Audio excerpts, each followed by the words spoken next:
Ladies and gentlemen, the Berkeley historian Martin Malia once asserted that no nation had prepared its revolution longer or more self-consciously than Russia. Malia even argued that the roots of the revolution in Russia could be traced back to ideologies of the late 18th century Russian Enlightenment.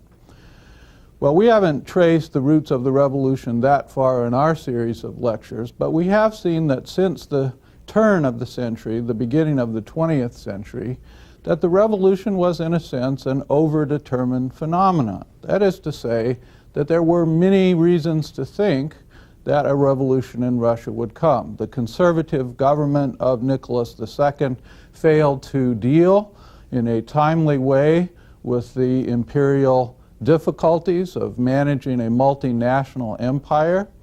It is also the case that the efforts of the Tsar to build a great economic power in Russia and thereby enhancing capitalism and the market in Russia contributed to social antagonisms in this period.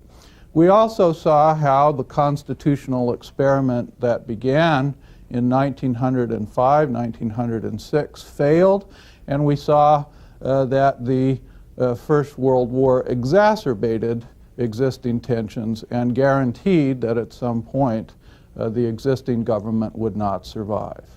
And yet, the strange thing is that when the revolution actually came in February, March of 1917, it was like a thief in the night. It came as a surprise to many of the people that predicted that it would come, and the form that it took was unusual, not what had been expected. And this is one of the nice things about history, that people think they can control it, but it ends up that events always surprise them in some way or another. What I want to do today is to talk about the two revolutions of 1917. It is a common mistake that people make when they think about the Russian Revolution of 1917 to think that in February and March it was the Bolsheviks that overturned the imperial government. But that wasn't the case. In fact, the February and March Revolution was something that was to a certain extent uncontrolled and spontaneous and therefore surprising to its participants.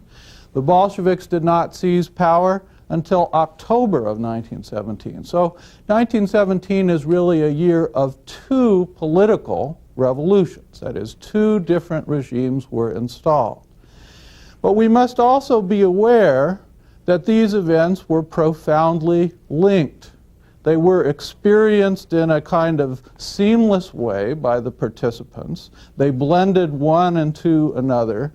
And the underlying factors that made for the overthrow of the Tsarist regime in 1917, early in the year, also prepared the way for the doom of the provisional government that succeeded it. So this is the subject of today's lecture. Now, as we contemplate how the revolution finally occurred, we must think about the situation in the imperial capital. In 1914, the name of the capital had been changed from St. Petersburg to Petrograd because it seemed that to the participants in the government and in society, participants in the war, that Petrograd was somehow a more Russian-sounding name. So the city doesn't change, actually. It remains to longtime inhabitants simply Peter, and the city blocks are recognizable, but there's a psychological shift. So we'll be talking about what happened in the imperial capital, now Petrograd. In Petrograd, from 1914 on, the situation of workers had changed in a material sense. First of all, workers were now putting their backs, their muscles, their minds into war production. And this meant that they were working typically in the metallurgy industries, that factories that dotted the outskirts of the imperial capital. It meant that they were working 11 to 12-hour shifts. This meant that war production meant that factory inspectors were rather loose in terms of supervising safety violations, because the priority for the Russian government was to maximize production, so damn the torpedoes and full speed ahead. Accidents, therefore, industrial accidents, were more common in the war period. There was a terrible explosion in an armaments factory in 1915, which was very destructive, killed 100 people who worked inside the factories. There are anecdotal cases of poisoning by poor ventilation, industrial products accumulating in a given plant, and the workers becoming sick. So workers on the factory floor experienced the war as a trial, as a difficulty, an ordeal. Outside of the factory, there was an acute housing shortage. Because of the need for more rapid industrial production, the government paid what it thought were premium wages, and it tried to help entrepreneurs recruit people for the factories. But the housing situation in the capital didn't change for the better. A greater number of workers were crowded into the same space. And the result was that by late 1916, housing prices, if you calculate rents, as compared to early 1914, had roughly quadrupled. And if you adjust for inflation, there was a net loss for workers. Then there is the complication that workers faced of food shortages. These food shortages had to do with difficulty in the Russian railroad administration. Obviously, during war, the priority in war production is supply of the army. And so existing food stocks were shipped by rail to the front so that soldiers might have enough to eat. But this meant that in the big cities, incidentally not only in Petrograd but also in Moscow, in the big cities there were food shortfalls. Even grain by late winter of 1916 was in short supply at the mills. There was only about 3 to 4 days flour supply that was left in February of 1916. So there was a critical food shortage problem, and the workers felt this not only an inconvenience, you couldn't find various things at the stores, but also food was very dear. It was sold at a high rate, and in fact, the rate of inflation for essential foodstuffs in December and January of 1916, 1917 was running at about 20 to 25% each month. So the Petrograd worker felt this in the pocketbook as well. Now, at the beginning of the war, because people had rallied around the flag, there were relatively few industrial strikes. But as the war wore on, as people became more and more disappointed with the performance of the armed forces, and also as they became more and more concerned that the war was endless, that the regime had gotten the country into an endless conflict that Russia could possibly perish from, people soured on the government, they turned radical in their mood, and this prepared the psychological groundwork for the, as I said, unexpected events in terms of their timing that would follow in the revolution.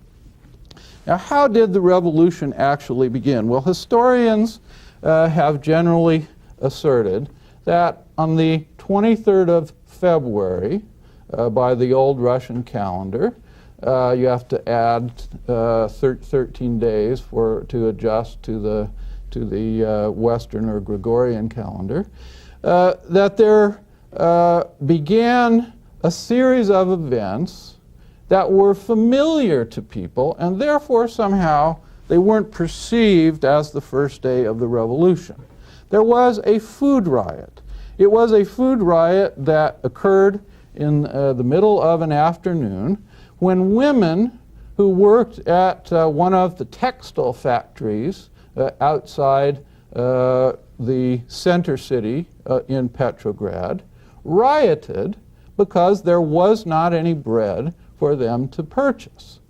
And this riot spread very quickly from the women workers to metallurgy workers who were in nearby, that is to say, contiguous industrial plants. So there were roughly, by the end of the day, some tens of thousands, one guess is about 75,000 workers out on strike, protesting mainly the lack of bread. So the pinch in workers' pocketbooks and the exasperation that they felt during the war led to this chain of events. Now, by the second day of the revolution, there were about 200,000 people out on the street. And by this second day of the revolution, we call it the second day now retrospectively, people were beginning to understand that there was a possibility that the regime would topple. This might be the unexpected moment that Russians had long waited for, what Chernyshevsky once had called the true day, when social justice would come. Over the next several days, 5 days in all, the regime attempted to adjust to the chaotic and now very threatening situation in Petrograd. It did so by putting additional police on the street. It tried to call on the military to suppress the strike, but things had gone too far. They had got out of control. If you study the telegrams that go back and forth between Petrograd and the local police constabulary, ministers who are imperial ministers and assessing the situation, you find that in the second and the third day even of the revolution, that they tend to underestimate in their reports to Nicholas the severity of the situation. And this is for understandable reasons. They're trying to protect the hindmost, and maybe they didn't see that in fact the whole structure of the empire was threatened by these events in the capital. Nevertheless, by the fourth day, the imperial police were very well aware that the life of the regime was in jeopardy. And at this point, Nicholas issued an order to crush the revolution and to do so immediately and without thought of mercy, but because the last guarantor of the regime's stability, namely the army that was billeted, reserve troops waiting to be sent to the front, the army billeted in the capital refused to suppress the workers, refused in many cases to fire on brothers, and in certain cases actually killed their officers because of the defection of the army at the last moment. Imperial control in the capital collapsed. Now, this did not immediately mean that Nicholas II had to abdicate the throne, but it certainly set off a chain of events that led to his abdication. People in authority in the army, I'm talking about generals who were commanders of fronts. I'm also talking about a man called Alexeyev, who was a trusted aide of Nicholas and a very distinguished military strategist, able general. All of these people began to assess whether the army could survive a situation in which the emperor had lost control of the capital, and he'd long ago lost the affection of what you might call the ruling elites of the country. And if you read between the lines of telegrams that are sent back and forth between the generals, you see that they feel that it is their patriotic duty to inform the Tsar that he can no longer continue in office. And this advice, and in fact this pressure from the military, rather than Nicholas' sober assessment of what had happened in the capital or pressure from politicians, for whom Nicholas basically had contempt, it was the pressure from the generals that decided him. Nicholas decided that it was his patriotic duty to abdicate. He abdicated first to his son, Alexei, who was hemophiliac, who was ill. Then Nicholas changed his mind because he couldn't bear to part with the son, and he thought it would burden him too much. So he abdicated in favor of another relative, the Grand Duke Mikhail. The Grand Duke Mikhail, told that the emperor had abdicated in his favor, thought long and hard for a day or so, and he asked politicians in the capital from the old Imperial Duma, could they guarantee his safety if he were to accept the throne, even as a regent? And the answer was no. It was a blunt answer, maybe a disappointing answer. It was probably an honest answer, because who in a revolutionary situation could take responsibility of this sort? So by the middle of the second week in March, the imperial regime had ceased to exist. Nicholas had abdicated in favor of Mikhail. Mikhail had refused to take the throne, so Russia was left, in a sense, with a chaotic situation. Now, note here, as we have described these events, that I have refrained from mentioning political parties. I haven't said, and then the Bolsheviks did this, or then the Mensheviks did that. Now, in the factories, there were some people who were politically active. But it's important to see that this was a revolution that was not planned. It wasn't decided by revolutionary parties that on a given date we will set off a bread riot and then thus and such and thus and such will follow. It was, as historians tell us, a spontaneous revolution, and that's why it was surprising to the participants. The triumph, if you want to call it a triumph, of the revolution left a power vacuum in the capital.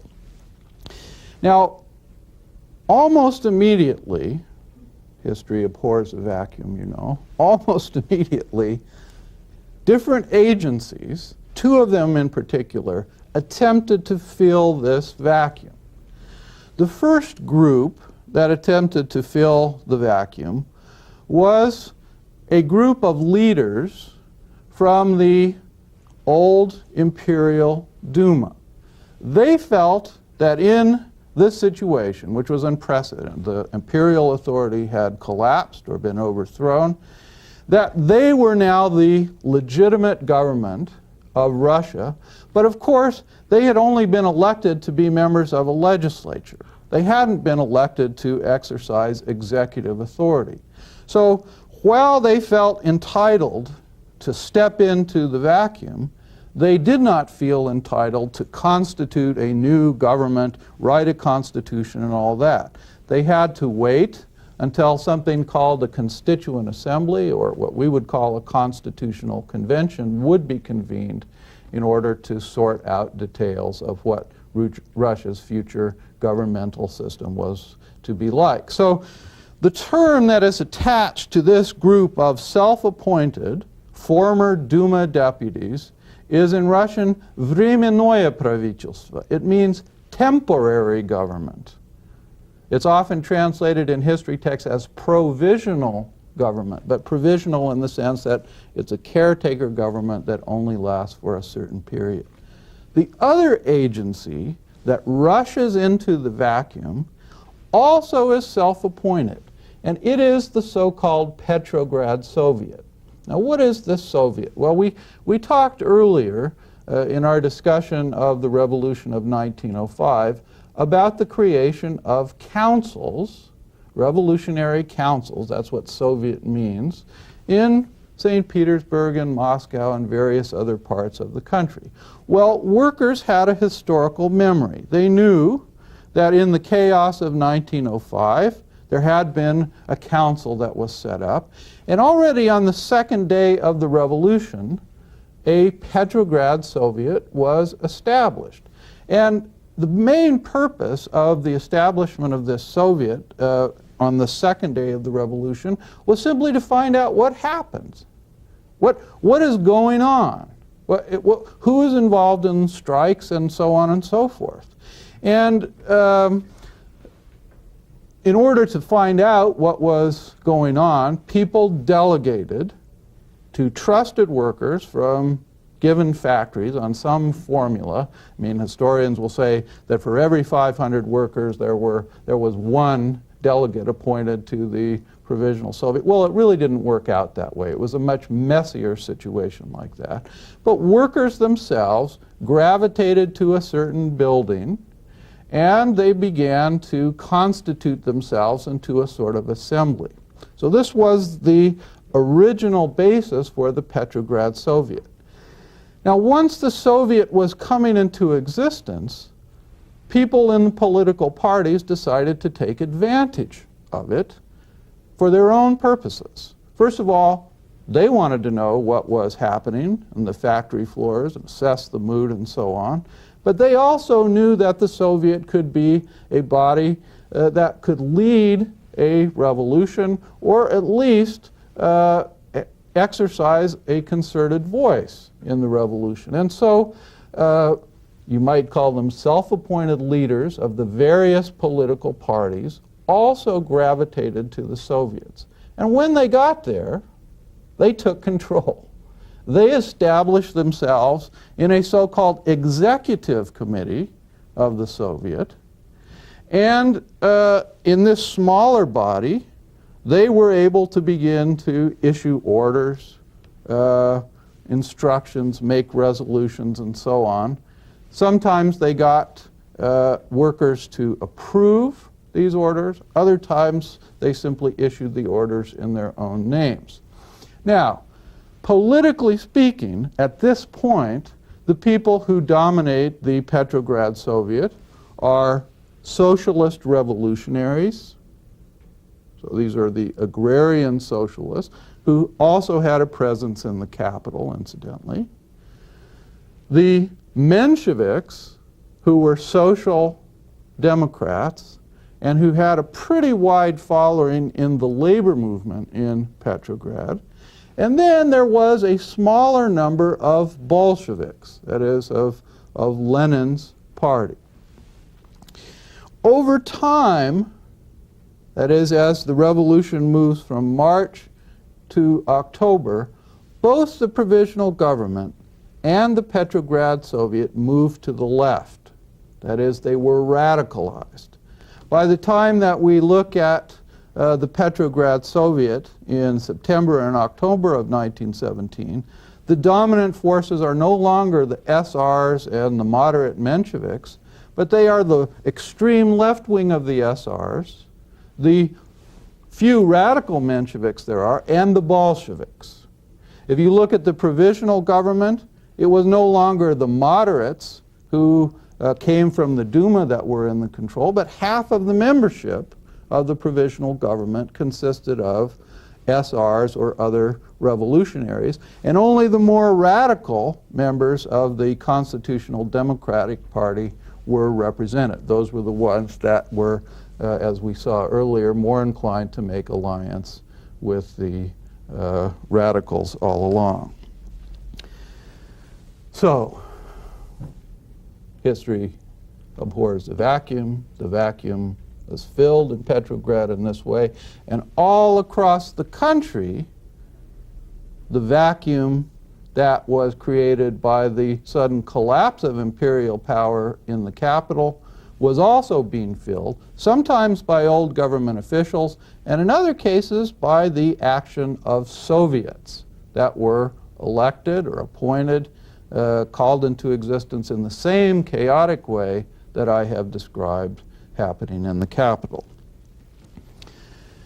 Now, let us turn to the question of what the provisional government actually did in the first months, especially, of its existence. As I pointed out, the provisional government at first consisted of Duma politicians, excluding the right wing. These were the anti-czarist forces, the Republican, as it were in the French sense of the term, politicians from the Duma.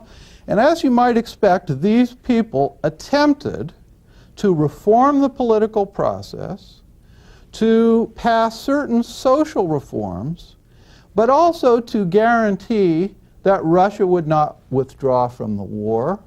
And they tried to guarantee that the process of political revolution wouldn't lead to a much more serious and uncontrollable social revolution that would destroy property rights in the country and result in a terrible bloodbath. So this is what they were about. The provisional government adopted a series of very sweeping reforms. In fact, one of the most astonishing periods of reform in all of Russian history. Early in March, the government created an amnesty for political and religious crimes. So this meant the release of political prisoners and prisoners of conscience from jail. On the 12th of March, the government abolished capital punishment. This was a universally applauded decision. It was something that symbolically put an end to the old regime system of justice. Incidentally, however, it lasted only about 4 months, this abolition. 15,000 criminals were released from prison because it was decided that the old regime had been too harsh in its punishment of criminals. The sentences were too long, so they were commuted. 15,000, most of them hardened criminals, incidentally, were let out onto the street, and this led to a kind of danger to people for their lives and for their property in the middle of 1917. The police, the imperial police, were abolished. And in the place of the police, there was put a citizens' militia. The militia was supposed to consist of educated people who were 21 years old, and having at least a high school education. Now, that was something remarkable in Russia because the high schools were quite good. But in fact, most of the militias didn't measure up to those standards. In addition to these reforms, the government abolished censorship except for military censorship, which was understandably continued. The government on the 20th of March lifted all discriminatory legal restrictions against religious and national groups. Now there were no passports of an internal nature, no restrictions that were placed on people's places of residence. One could choose one's own occupation. Everybody in the country, Jewish, Muslim, whatever, was able to work in the civil service. All the quota laws that were keeping Jewish people in particular out of higher education, these were eliminated. In the Western periphery, discriminatory language laws that had worked against the Poles and certain religious restrictions that had worked against Catholics in that area, these were eliminated. The provisional government adopted, for the first time in Russian history, a voting reform that provided for universal access to the polls on the part of males and females. Now, if you think about the situation in England, there was a suffrage movement, but there was not yet suffrage for women. You think about our own country's history. There was a very powerful suffrage movement that was protesting during the war and before the war about women's not having the right to vote. Well, Russia beat to the punch, as it were, the British, the French, the Americans, every major country in permitting women to vote. And it was the boast of some of the Russian politicians in the provisional government that Russia, under the provisional government, was the freest country on earth in terms of laws, and also the most progressive, because women were permitted to vote.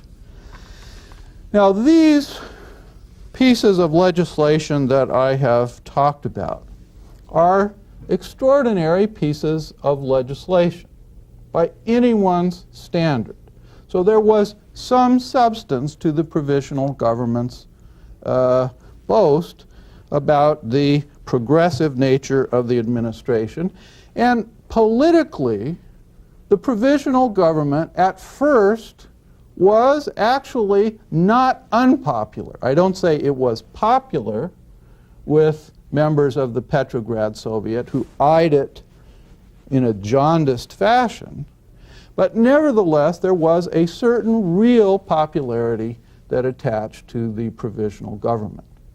The question one must confront, if one says that this popularity is real, is why did the provisional government so quickly forfeit this popularity? Why did it, by October, become so unpopular as to be overthrown? It seems to me here that one must address the social issues for which workers in particular were fighting, and also the matter of the war. Now let's talk about the social issues, and let's talk about the matter of the war. If you think about the social issues, workers are interested in the right to assemble, the right to unionize, and under various provisions of laws that the provisional government passed, they were permitted to do this, but they were not permitted to strike. They were theoretically granted the right to have an 8-hour day, so the length of their shift was in theory reduced by about 3 hours, but the implementation of that law was delayed until the end of the war. So people in the capital who were workers could look around after a time and say, the powers have done a lot of things for them, but what have they done for us? Now, there were many people in Russia who were peasants. And the SR party, the Socialist Revolutionary Party, spoke in the interests of the peasants. And they were strongly represented, as I pointed out, in the Petrograd Soviet. What were the peasants interested in? They were interested in control of the land. They wanted noble lands, noble-owned lands, and merchant-owned lands that were close to their communal lands in the center of Russia to be dispersed to the people. And everybody then was to work the land by the sweat of his or her own brow and enjoy the fruits of his or her own labor, but not more than that. Now, the provisional government recognized in many statements by its Minister of Agriculture and in resolutions of various sorts that the land question was the most important social problem that Russia faced. However, the provisional government could not solve the land question at this time. It delayed a solution to the land question until the Constitutional Convention would meet. Now, why? Why put off the solution of such an important problem? It seems to me the answer is very simple. Once it was decreed by the provisional government that the land would be divided, the army, which consisted 80% of peasants, would simply melt away. There would be no force on earth powerful enough to arrest the flow of peasants from the front to their homes, because these people were family men and they were committed to justice for their families, and they would have to see that their families were fairly treated in a redistribution of land. So the solution to the social problem of the land had to be delayed because of the war.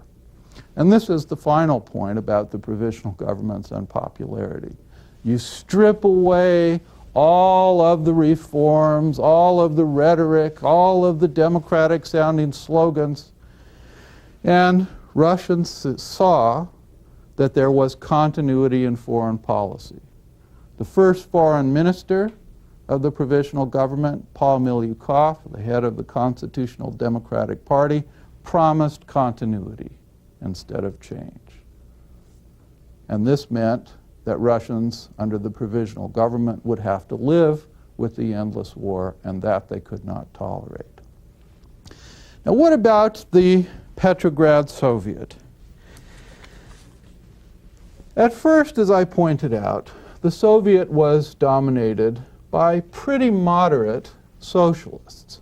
They were willing even to support the provisional government so long as its activities were progressive, and to that extent. So in other words, these Mensheviks and SRs applauded the provisional government's efforts to fix the judicial system, to release criminals, to end legal discrimination, and all of that. And they applauded even the social legislation, except they wanted it to be implemented. And when the provisional government refused to implement that social legislation, then relations between the Petrograd Soviet and the provisional government went south and soured. Now,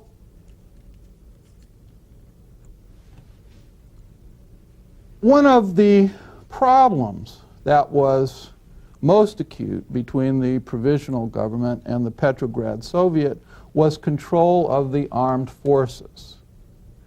Provisional government, which claimed to be the legitimate government of Russia at this point, wanted to issue commands to troops in the field.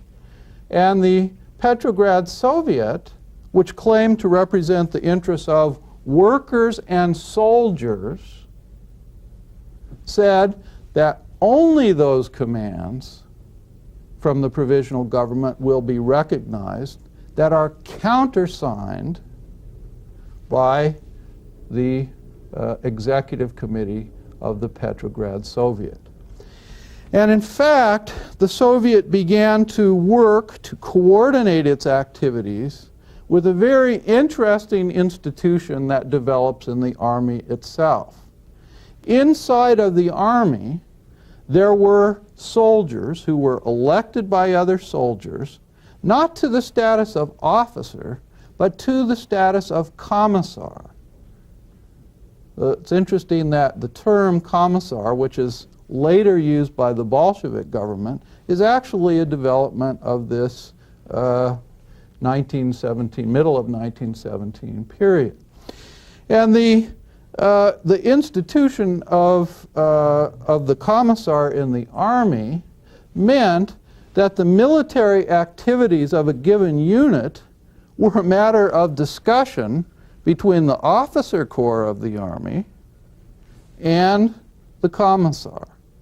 So inside the army, there was then discussion, and of course this contributed to a further breakdown of military discipline. The Petrograd Soviet understood at a certain point that it spoke for workers in Petrograd and soldiers in Petrograd, but it did not speak, could not speak, for workers and Soviets all over the country, because there were other Soviets. In Moscow, a Soviet, in local areas, peasant Soviets were establishing themselves. So how to coordinate this chaotic situation where there were many Soviets, many centers of authority across the country?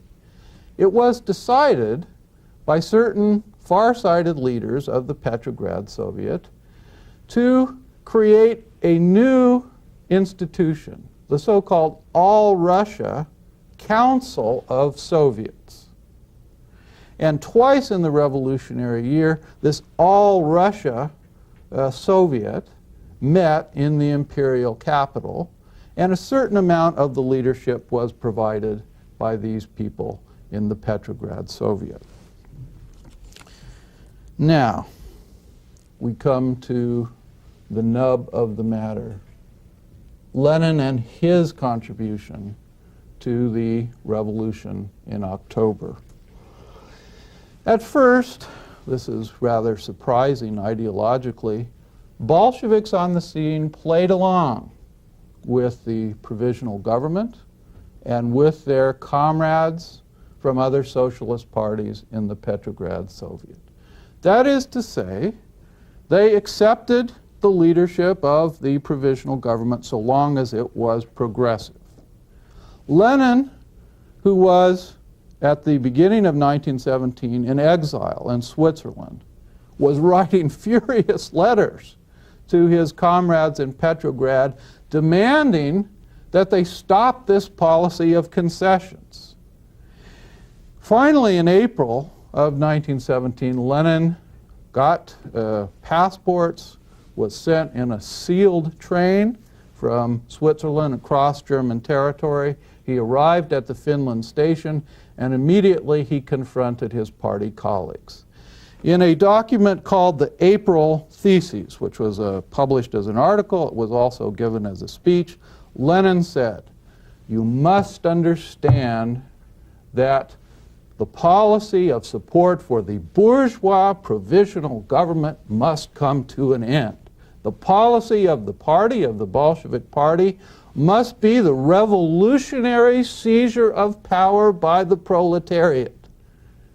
This is the Leninist ideology that he had been preaching all along, consistently. People on the scene at first voted this policy down, but soon, within a couple of weeks, he managed to persuade his party colleagues. There then followed a series of experiments, of dalliances with revolution by the Bolsheviks. In July, for example, of 1917, the party came very close to sponsoring a military coup d'etat against the provisional government, but at the very last minute, Lenin backed off and pulled the plug because he thought that the experiment was premature. Finally, in October of 1917, 10th of October, the mood in the capital was right. 12 members of the Bolshevik Central Committee met inside of an apartment. Lenin arrived at the meeting in disguise, and there was a debate, a furious debate about seizure of power. Now, let me briefly characterize this debate, very briefly, but it's very important to understand the psychology of the revolution. The minority in this debate, which was defended by two people called Kamenev and Zinoviev, said the following.